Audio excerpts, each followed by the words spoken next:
Hello, everyone. Welcome on in. It's the Betting Weekly Dojo with me, Nigel Seeley, and I'm joined by my co-host Neil Channing. Before I get the lowdown from Neil's week and talk about the subjects we want to talk about this week on the Dojo, please make sure to subscribe to this YouTube channel, Betting Weekly Studios. Last week was our most viewed week since we started the channel 18 months ago. So thank you very much for everybody who viewed. Thank you very much who liked, who commented, and we want more of you to join. As I said before, it's very important for you to like, very important for you to subscribe, and most importantly, give us a comment and give us a little bit of chat and join the fastest growing YouTube sports betting community out there. So thank you very much for joining.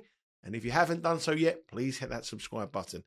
Good morning, Neil. How are you, my friend? How's things? Very good, actually. Last week I watched the show 14 times, so I hope that helped your numbers a bit. Got it up to 15 feel like views. I learned a lot on the 12th and 13th, actually. Took me a while to get into it. I don't know if you noticed, but I think it was over Sunday night, or Saturday, Sunday, we had a dojo marathon. We were live it was quite funny, really, because we were live non-stop. Every single episode was live for 24 hours. And people were still commenting, thinking it was live and asking, like, what do we think? What do you think of the tennis? And how can you have a bet on this? You were talking about Donald Trump in the election. People were joining in the debate.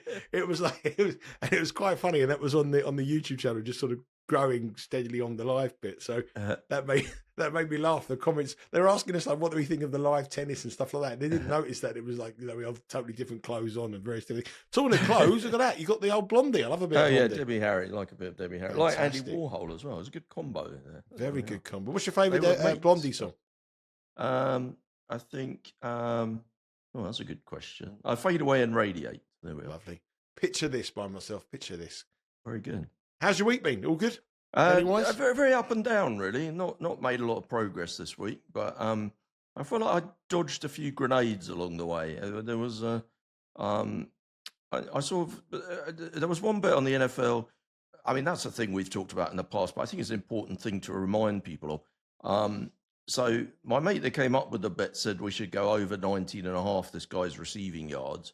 And by the time I looked at it, which was only a few hours later, it was 22.5.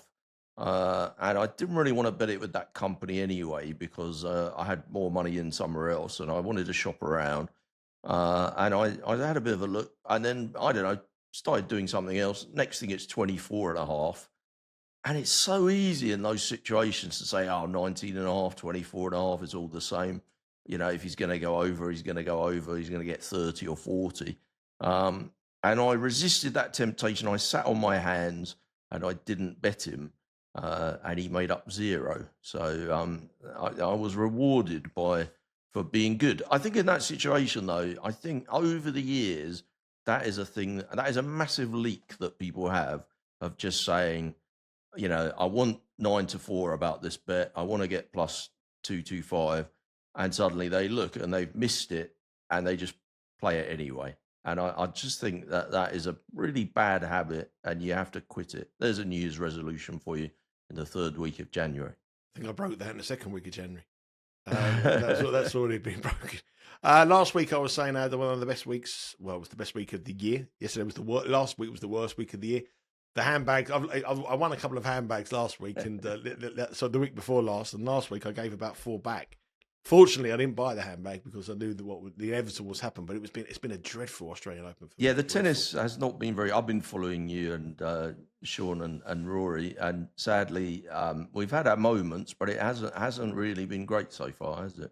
No, it's been a tournament of favourites, and obviously, when favourites win, we don't win. With the idea of us to, we could very easily say to you, back this thing at -$7 and back this one at 8 -8, or this girl at -9, and.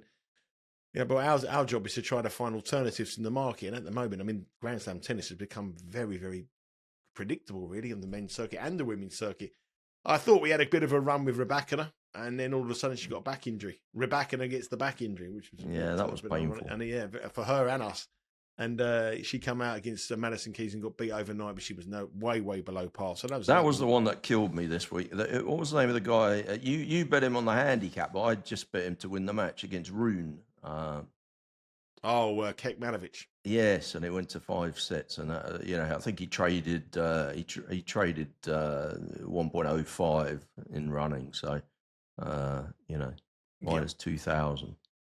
It's been an awful, and it has been a bad tournament actually, I must admit, and it's been a bad week. I've just before I come on, I had to hold the podcast because I bet a greyhound that should have won easy and got ran into every single dog on the track and ended up. Good to see you're not getting carried away on lots of different sports. You're just focusing in on the specialist areas. We got a dojo. We got a judo match, and we got some various different. We got some sumo wrestling to get involved in about half an hour or so. So we want to get on with that. What we're going to talk about here, we're going to talk about a couple of things. We're going to start off with a very interesting rule that caught my eye. Someone from the on Instagram, sorry, Twitter actually, sent me a message, and he said to me, "Have you looked at the betting rules over here in Australia?" And I said, I don't really look at the betting rules in England, let alone Australia. So he said to me, "We've got the markets here, and we cannot bet on any player." At the Australian Open, and I'm presuming every sport, under the age of 18 because of the gambling restrictions. And he was referring to Mira Andreeva, the young tennis player who's a sensational young player. I think she's 17, the Russian girl who got beat by Zabalenka. But if you were based in Australia, you couldn't bet on any market involving Andreeva or any minor. And if you bet on the futures market and she had won it, then that market was completely void because... Wow. I've never heard this, but we're going to first of all get your reaction to that, and then we're going to come on to some sort of American states that sort of do the same kind of thing. But well, first of all, I've never seen it happen, and second of all, what purpose is that? Well, I don't understand what the purpose is. Yeah, that's pretty amazing, isn't it? I do remember years ago I used to be on a TV thing in the UK.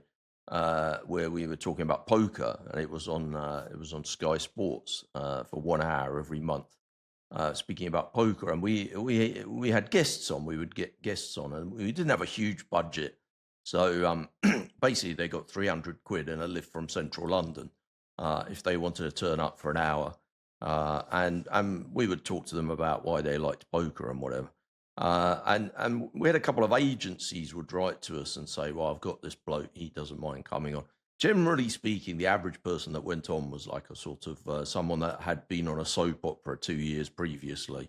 Occasionally you would get an ex-sports person, but not, football, they'd have to be pretty old, because if you quit football in the last 10 years, you're a multi-millionaire. You don't really need the 300 quid.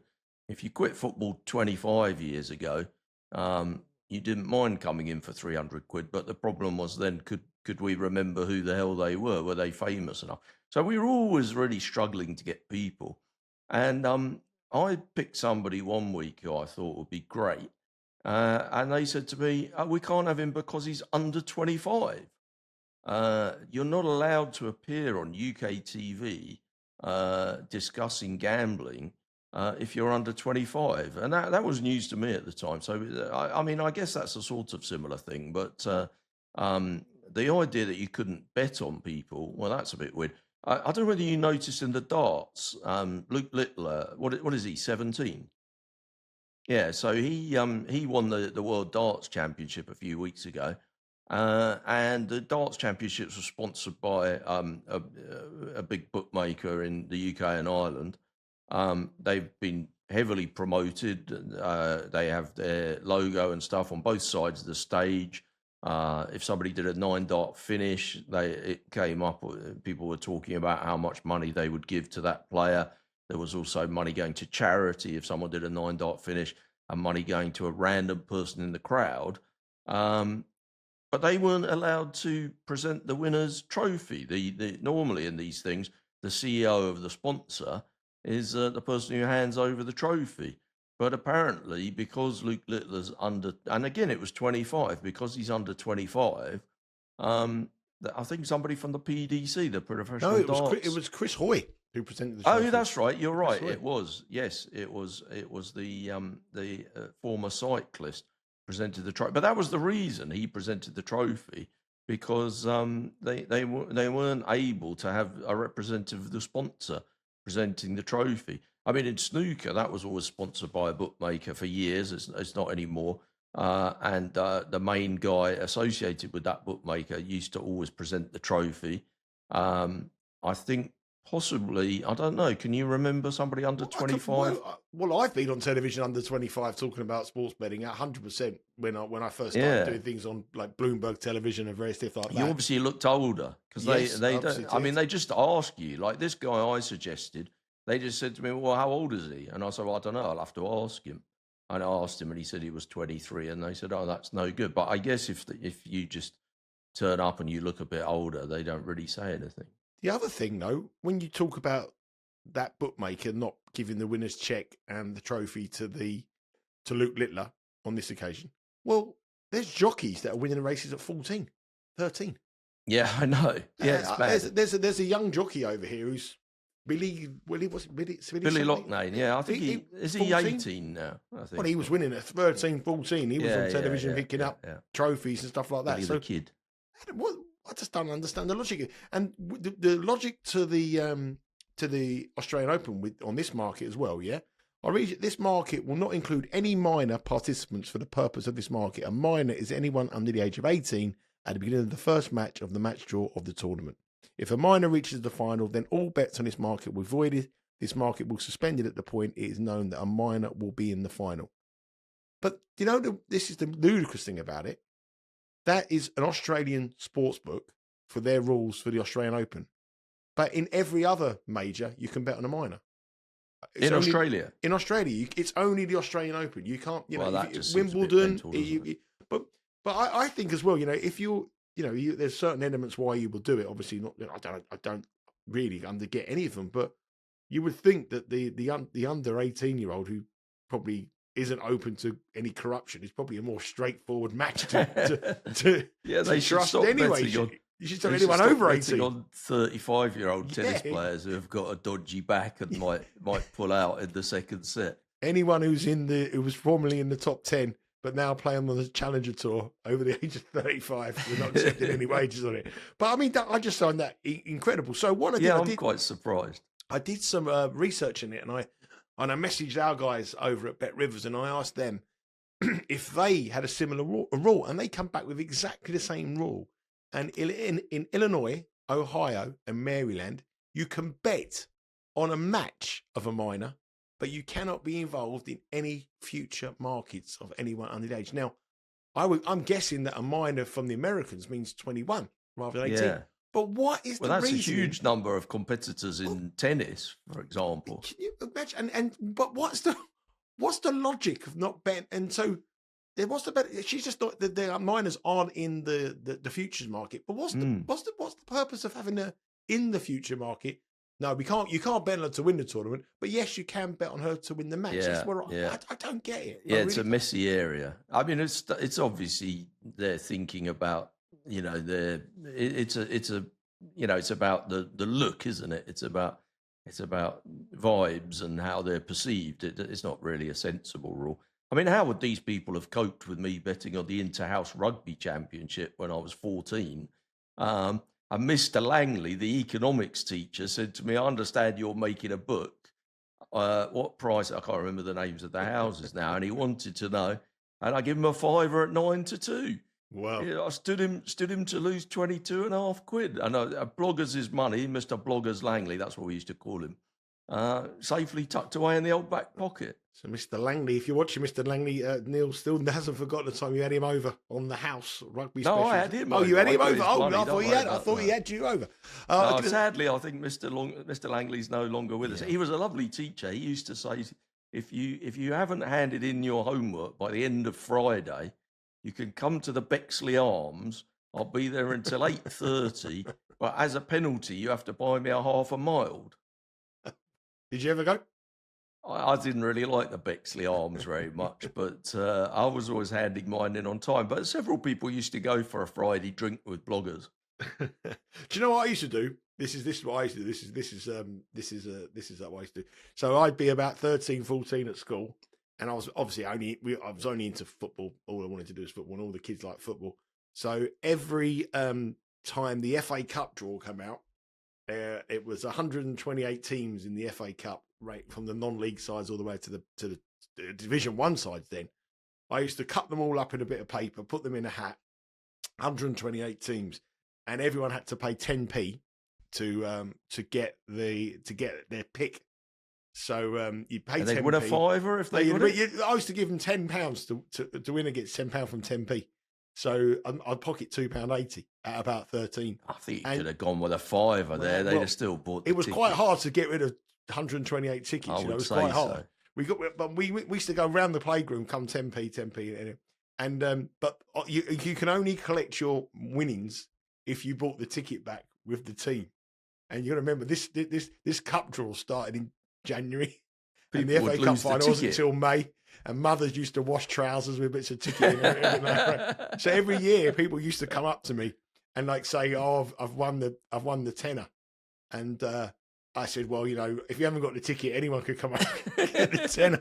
There's about 4 kids who've come to get it. And one year, the hardest guy in the school had Liverpool. There's your tenner. he got paid quite quickly. I had to borrow it from my older brother to pay him the tenner, but he got paid the tenner. But the rules were, after 9 months, you had to come with a tiny little bit of paper to say that you had Everton, Liverpool, whoever won the FA Cup. I don't think the Ohio Gambling Commission would have been very happy with you. No, they would have been on me like a ton of bricks. But I mean, it's a very, very interesting thing that, everybody does know why that is. I can understand if you're not betting at all. But the other thing I was thinking of, I don't know the American collegiate system as well, but college football. How old are the kids who play college football? Yeah. Well, there must be a lot that are under 21 for sure. Yeah. So why do you not bet on Mir and Andre? I suppose it's they don't do probably player props on them, but if you can bet on the match. You come up match, but I think it's interesting. I don't think that's ever going to catch on here. Well, crazy. If someone said to me 5 years ago, you got to show your bank statements and your mortgages and your tax bills to get an account, then that would have I wouldn't have said that was true. But it could change here, couldn't it? In 2 or 3 years' time. Well, yeah, actually, on that one, we haven't really generally talked about the stuff that's happening in the UK about affordability checks because it is a bit boring, really, and nothing's really happened, and there's, it just goes on and on. But the guy who invented the idea, maybe 5 years ago now, that people betting more than £100 a month should have to provide bank statements in order for that to carry on. He put out a tweet this week saying that, you have to learn from your mistakes. The policy clearly hasn't really worked. And, I don't think we should cling on to things that are not really relevant anymore. And he basically said he doesn't think affordability checks are a very good idea. I thought that was quite interesting. People, in a world where people don't really publicly admit their mistakes ever, fair play to him, I say. It clearly hasn't worked the Gambling Commission tell you that they haven't brought in affordability checks. Yet they're at the same week that they're saying that, they're fining a company for not getting bank statements from somebody who lost way less than the thresholds that they've been suggesting would be suitable. Anyway, madness. Let's not talk about that. I had another call from one the other day, actually, after me. Literally, this is the affordability checks. I know it's a boring subject, but I think it's something we should talk about here. I literally had an email, and it came. I think it came at something like 10:25, saying after a review of your account. And this is a company I've sent bank statements to as well. This is a company I've got some quite nice-ish looking futures on the English soccer. I said I've sent them everything they need to do. 6 months later, they want some more, and so they come on and said, after review, we want you to send your stuff. If you don't provide your pay slips or you provide your tax returns, your account will be closed or suspended. That was at 10:27. At 10:29, I messaged the account suspended. 2 minutes after. They gave you 2 minutes. They gave 2 minutes. Nice. 10:27 was the warning. 10:29 was the account suspended. And then at about 10:35, I had the call from the woman. And in the end, I couldn't. I had to put the phone down. It was just driving me insane. But ludicrous stuff. But I did read something from someone who tweeted about the affordability checks. He was trying to buy a share of a racehorse. I saw that. Did you see that? I can't. £5,000 share in a horse. Yeah, I think he was buying 20% of a horse for £5,000, which in terms of racehorses is not very much money. He said he's done that kind of thing dozens of times before, and they wanted source of wealth, not just source of wealth, but also source of funds. So he had to prove where the money came from, but then he had to prove generally where does your money come from. I don't really understand that in a world where people are spending millions at the sales for horses, often on credit as well. And, we've had some high profile cases in the last couple of years of people paying out for 6-figure sums, 7-figure sums for groups of horses and then not being able to pay. And we've also had, a couple of people crash and burn from looking like they had lots of money to looking like they've got no money. I don't really understand how somebody having a $5,000 share in a race course should have to provide that kind of information. Yeah, that just seems mad. And this obviously is a sport that's absolutely thriving in this country, by the way. This is a sport that's doing exceptionally well. This is a sport that's got money coming out of his ears, prize money, enticing. Everybody wants to get involved in racing because it's doing so well. It's absolutely on its arse. And stuff like that explains to you why it's on its arse. It's run by, I've been saying for years and years and years. I mean, even when, 20 odd years ago when I was going to the race check, there was going to be an age of people just going to go. They won't see it, and there's no youngsters coming through. Go to football matches, every single kid. I was at football matches on Saturday, West Ham against Queen's Park Rangers. Everyone is looking at their phone. Everyone is looking at their bets. Everybody is looking at their bet builder. Everyone's looking at their fantasy football team. Racing, you can't get a bet on. You can't do nothing. It's dying on its. Unfortunately, it's a dying sport, and it needs. I don't know. I don't know if they can repair the damage to it. I don't know. It's all over. I mean, the youngsters, and there's no youngsters betting on the races unless they go there and watch They go there for a few beers, go there to chat up a couple of girls and have a punch. Yeah, I think they like the big days out, the dressing up. But I don't. I mean, I was reading something from one of the. In the UK we have on-track bookies at the races. Private independent bookmakers who are licensed and have a spot at the races which they pay for, and they hold on to that spot until they sell it, so they can go to that meeting every year. And this was a quite a big meeting on Saturday at Ascot, one of the premier courses in the country. And the guy said he took 120 bets from one of the foremost pitches. I mean, that was a big firm, and some of those bets were quite big, 5-figure bets, and lots of 4-figure bets. But I mean, assuming they hold on to about 8% of the money on those things, 120 bets. If you were taking bets in a fiver and a tenner, that's not really going to give you a living. I think lots of people that go racing these days, they just sit on their phone all afternoon, don't they? It's If the barrier to entry is impossible, then no one, you can't buy a race course, you can't bet on your racehorse, you can't bet on anything, you can't do this, you can't do that. So what chance you got? People aren't going to bother. You can only put up things for a certain amount of time, and horse racing and bookmaking in this country are pushing everyone's. Everyone's just said, I had a lot of passion about it. I thought about these security checks. I'm not doing it until the point where my local betting shop, I said before, won't let me in there unless I tell them where I live, how much money I've got, and my bank statements. And then I just think, you know what, I can't be bothered with that. I'll give up. So I think a lot of people have come to that stage now where they just can't be bothered, and that's unfortunately the way it is. So that was a little bit of an update on the way the sad, sorry state of the betting industry. Yeah, come on, Nige, lift the vibe. I know, but I had a bad week. I was full of it last week. I was really happy, and all of a sudden I'm down with depressing stuff as well. Not so much depressing stuff as the numbers that are going to be traded tonight on the Australian Open and throughout the week. We've got could have a quarter final between Novak Djokovic and Carlos Alcaraz. Bet Rivers are going to see record numbers, I'm guessing, on that. The final in the Australian Open potentially could be Sinner against Alcaraz or the Novak Djokovic again, which could see just mind-blowing numbers. But, we see now with these numbers coming in, but we see a very different kind of sports bettor. We see a lot of people, especially in the UK, obviously it's been for about 20 odd years or now, but the American market is now switching to people who are trading in and out of points, guaranteeing positions, looking at different angles, looking at different stuff, taking one player when he wins playing one player pre-match when he wins the first set, getting with the opposing player to guarantee some kind of profit. Now we call it trading here. You're either a trader or a gambler essentially in the sports betting over here. I've tried so many times to have a bank, right?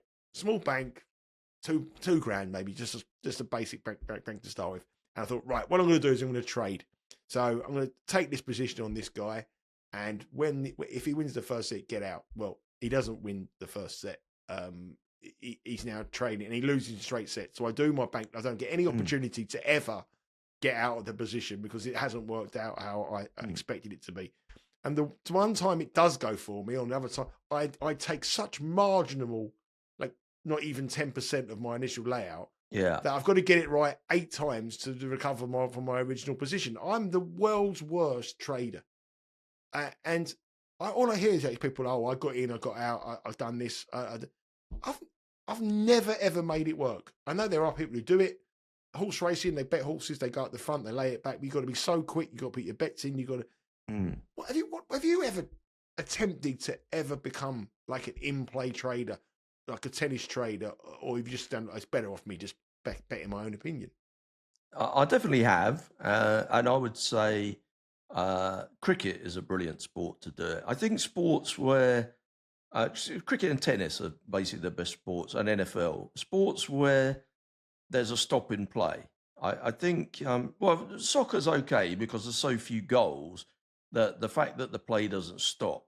The danger when you're playing in play is that you're going to get screwed over, basically. Someone's going to see something before you've seen it. So if you're trying to do golf in play, you're relying on having up-to-date information on every player, where they are on the course, etc., etc. And somebody's always got that better than you. And I think you're fighting a losing battle. Horses is exactly the same with the in-running in the UK. There are people with, real-time pictures and different angles that they've got from drones and whatever.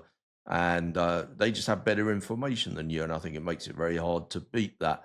I do think with something like, now obviously if something like tennis or cricket, you have what they call court-siders, people who are there in the ground, and possibly they're seeing things, they're obviously seeing things live, and maybe the people at home are seeing it on TV and they're slightly behind. But luckily, if you're only just a couple of seconds behind, it takes a few seconds between each point for people to recover and bounce the ball around and whatever, and in cricket for the bowler to run up and readjust the field and that kind of thing. So they're not having a huge edge on you. If you're quick and you do your business immediately after the previous point or immediately after the previous ball, then those people are not going to be ahead of you. But I do think it's a different mindset.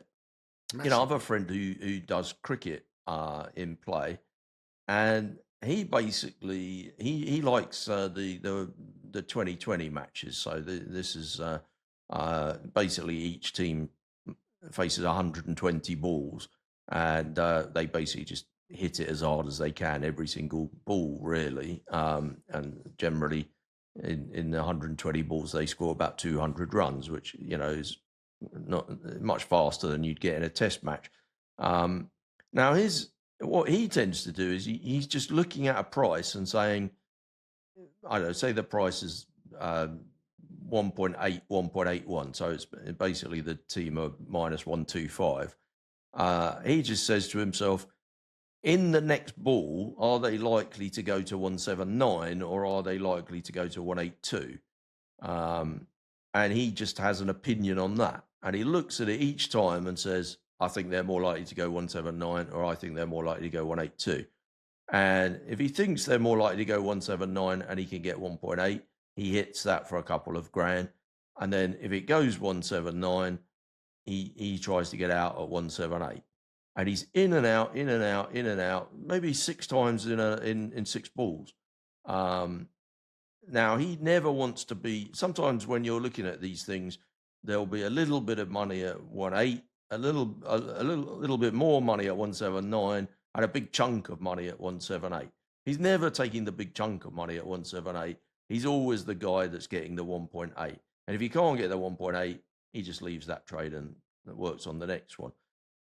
because he's working to such fine margins, he has to be on at the absolute best price for every trade. Now that's worked for him, and he's made good money out of that. And there must be Steele, just to chop said, there must be loads of times where he's trying to get the 1.8, where that he's put it up, and in that 7 seconds or 3 seconds before he's cancelled it, the wicket has gone. And he's, obviously he's on a really bad bet. So when I'm he's sure that's happened in his life. It must happen a lot. I think it might happen quite a lot. Or something. A dot ball or something. Hopefully the pictures are not that far behind, and because he goes in so quickly after the last ball, he's got one-click software. He's ready to hit the button. He's got it set up with his stake amount already. It doesn't take him more than a second to place that bet, and he just has to do one click, and he's got, that offer is up there, and then he one-click cancels it straight away if he doesn't get matched. So that's probably how he avoids that situation. I think, obviously sometimes he has to stay in for a ball, and that can work in your favour, and sometimes it works against you. If you're betting the team that's batting, generally speaking, it's much more likely that there'll be a run than there'll be a wicket. So it'll generally work in your favour, and every now and then it'll be a disaster. He doesn't win every single day by any means. He doesn't win every single trade. But if he makes more correct decisions than wrong decisions, he makes a living in the long run. He's probably listening to this, actually. Probably hating me telling everyone what he does. But that's one way of trading. I've got another friend who, his situation on cricket, he plays cricket as well for the same reasons that, there's time between balls that you don't get had over by people that are in the ground on, watching it live. And his situation will be, he will say, he'll have a genuine opinion on the match. He'll just say, well, what do I think is happening now? Well, the ball is swinging around a lot more, so I'm in favour of the bowlers now, so I'm going to lay the batting team. But I'm only going to do that because my opinion is that over the next few overs, it'll be in their favour because maybe they just took the new ball or something like that. Or the weather conditions seem to be in their favour. And I'm going to hold that view for 3 or 4 overs and hope for a wicket. And then as soon as I get that wicket, I'm going to close out. Or he might say, well, the batting team seem to be on top. I've noticed that they're upping their tempo a little bit and they're trying a bit harder to score. So I'm going to go with the batting team for 3 or 4 overs and see how that works out. And then and he has targets, and he says, well, I need it to get to this amount, and then I'm going to close out straight away. But all of that time, the temptation is there to say, well, it's going really well, and I was correct. They're batting away, and I'm doing really well. There's a temptation to just stay in, isn't there? Of course, because you ought to press up even. But he doesn't fall for that temptation. He always has, a set target in mind. There's also a temptation when it goes wrong and you say, well, I'm betting on the batters to do well over the next 6 overs and I'm going to get out the second the price hits whatever. And then there's a sudden wicket. There's a temptation to say, well, I was right. I think my opinion was right. I'm just unlucky there was a wicket. Let me play it again at this new enhanced price because the price has drifted because of the wicket. And you have to, I guess you're constantly fighting against that kind of thing. You have to not let emotion get into it.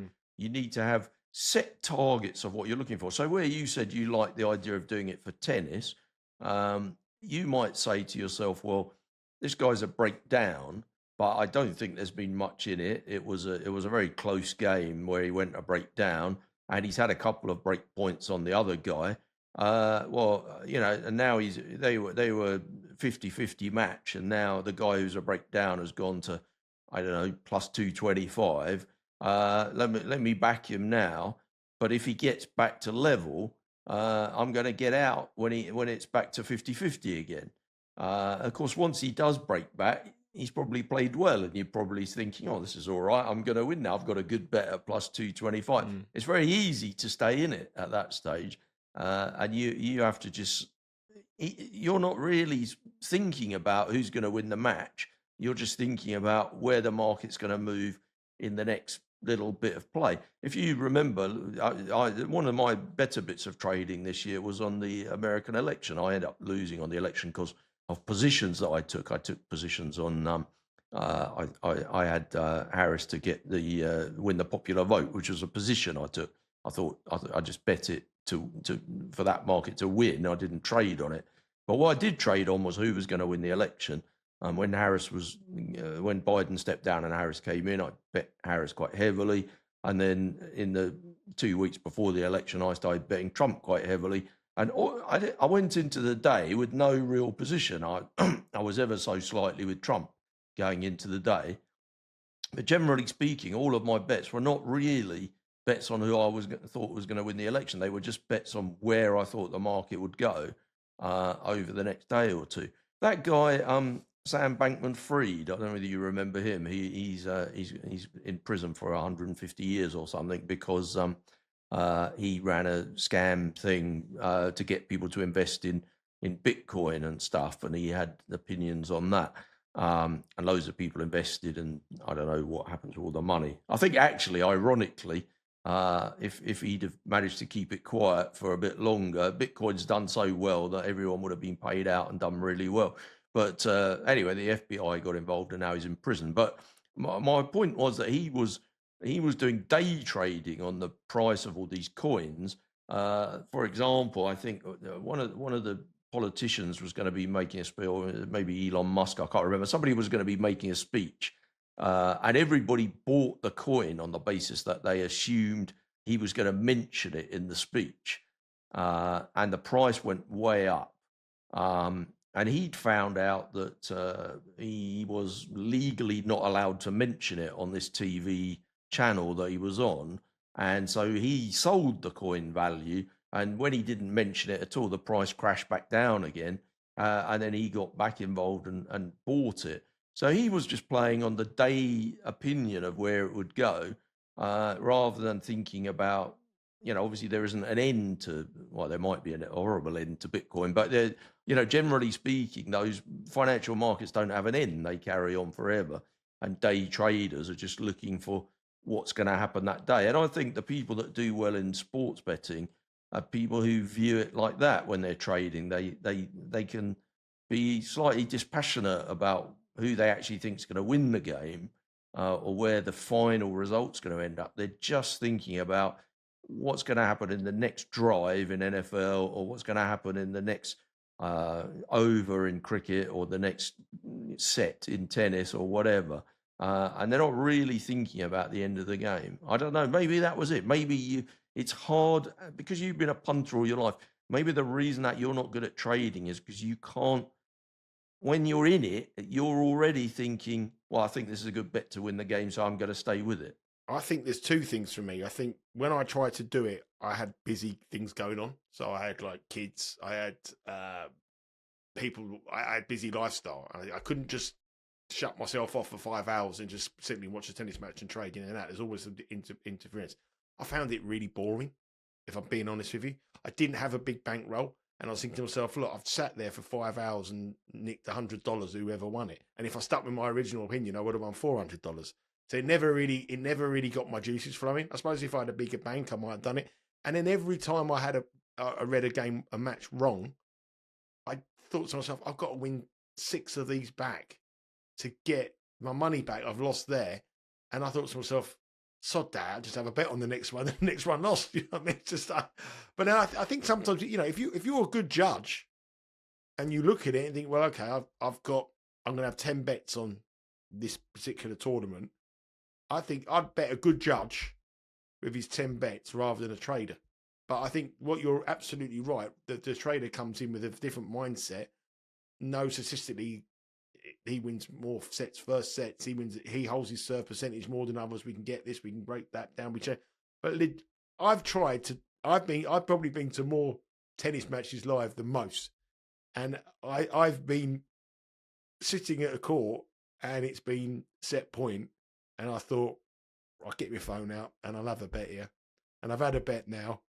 And I can guarantee you, They've never converted the set point. I don't think I've been there, and I got so nervous once because I was a big point, and there was a bit of money on the betting exchange at one particular time, and I was so excited that I pressed it, and then when I got away from, I've had a great bet, and I've realised I bet the wrong person, and I was actually there. I was doing it. But actually, you could get chucked out, can't you? You and Sean used to spend a lot of time going to those small tournaments in Italy and France and stuff. Well, there's not too many people there, and the security see you betting on your phone, they'll throw you out. Yeah, but not after the sale. Not after the sale. So when they're sitting down, surely. I think they do. They don't Really? like people. The courtsiders are discouraged, really. It's like going to a football match and not betting in play. You can't bet that. I've seen somebody on Twitter last year saying that they were at the cricket in Australia in Melbourne, and they got arrested for having some bets on their phone. You know why that was, didn't you? They bet on the under-18 fast bowlers. That's why that was nothing to do with that. That's probably what I tell you was. what, another thing though that's interesting about the trading that you just said, I don't think it. Just because you're trading and you're not trying to pick the winner, it doesn't mean you don't have to have the expertise. Traders will tell you that they have the stats in front of them. This guy is very good at, comebacks in matches that have gone to 5 sets. This guy has a terrible record. This guy is very bad in tie breaks. This guy's really good in tie breaks. All that kind of information is just as important for the trader as it is for the person who's just having a bet. The other thing is that all the biases that we talk about, the cognitive biases, the main one that we often refer to, recency bias, this is the trader's bread and butter, basically. If you're trading on tennis and running for a living, what you'll find, I'd imagine, is that a lot of your bets, you're betting against the momentum. So somebody breaks serve, probably the price that you thought they would be if they break serve here, say you thought they were going to be minus 250 or 1.4, because of momentum and the fact that the market likes to go in the way that the match seems to be developing, it'll probably be minus 1.36 or minus 275 in that situation. And the traders will say, okay, well, let me bet the underdog now because I want to bet against the momentum. I want to bet against the recency bias. And that will stand them in good stead. You see that in tennis all the time where somebody breaks and immediately there's a break back. Women's tennis. Women's tennis happens all the time. Yeah. I mean, I think you've got to be a certain character. I don't think I have the patience to sit through all those all day long.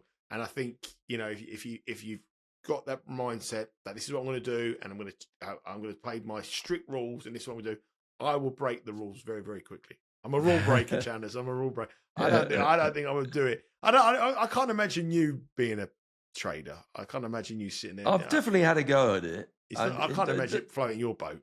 Sometimes when you give me a tennis match to bet and you like the over the games, I think to myself, and it's a match where it's pick 'em, and you like the over, I'll think to myself, well, I'm going to wait until the first set, and whoever wins the first set, I'm going to bet the other guy. And then if it gets to 1 set all or 2 sets all, I'm going to get out. And for me, I could get more on doing that than I can betting the over, and I can get myself a better price. And sometimes, I've had matches where I've sat there for 5 hours and I've had 1,000 bets. I have done that before. How much you lost on those original bets I gave you? The ones where it goes through, when you say that and it's just 3-0 though, is a bit boring. That's the problem. That's the problem. There's so many of them that happen that just that eradicates it. I just think you need to be a certain character. I'm just not that kind of. I'd rather have 12 bets, not go through the 5 hours of emotion, clicking buttons, trading this, doing that. You got to have funds all over the place. I'd much rather have 12 bets and hopefully cash, even money or bigger, and hopefully cash on 7 of them.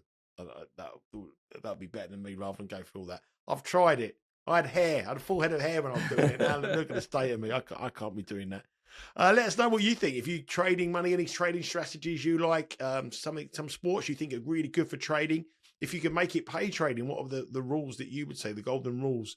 If you've tried it like me and thought this is no good for me, I'd just rather be a gambler and take a chance that I can get it right more times than I can get it wrong. Let me know if that's a better way. Whatever way you do it, and there's no. Everyone's got different approaches towards we do this, the way we make money or try to attempt to make money. But let us know what you think on here. Neil, what have we got to do? Have you said at the top of the show? What are the people got to do? They've got it. Well, if they are planning to join us every week, do join us by hitting the subscribe button. It's free. It doesn't cost anything. Press subscribe. Hit the like button. Make some comments. Feel free to let us know what you think about trading or any stories of successful trades that you've done or disasters that you've had when you've been trading. That would be interesting. Also, if you know anything about different countries and how old you have to be to bet or competitors that you're not allowed to bet on, that would be interesting. I'd never heard of that thing in Australia. So yeah, come back next week. We'll see you next week. Yeah, make sure you hit that subscribe button. Remember, there's a lot of stuff coming your way here on Betting Weekly Studios. The first thing is the newsletter, Betting Weekly Studios. Register for the newsletter. Some of the content coming up over the next month or so will be exclusive for newsletter subscribers, which includes a big night of the Champions League. So it's really important for you to subscribe to the newsletter, and the picks we've given on the newsletter are in profit at the start of this year. So make sure you subscribe to that. Champions League is back this week. Betting Weekly live every day. We'll be covering the Champions League. A record number of views last week as well as the tennis. Betting Weekly WTA, myself and Rory Giovanni, and Betting Weekly Game Bet Match will be covering all the tennis action in the final week of the first major this year in Australia. Subscribe to us on our Twitter and our Instagram account at Because We Win. Give us a follow on those accounts as well to keep abreast of everything we're doing. Neil, thanks very much for your time. Take care, my friend. Good luck for yourself. And I think Neil's betting didn't go so well because I think he sold the grandfather clock. Anyway, that's it for this week. We'll speak to you later. Take care.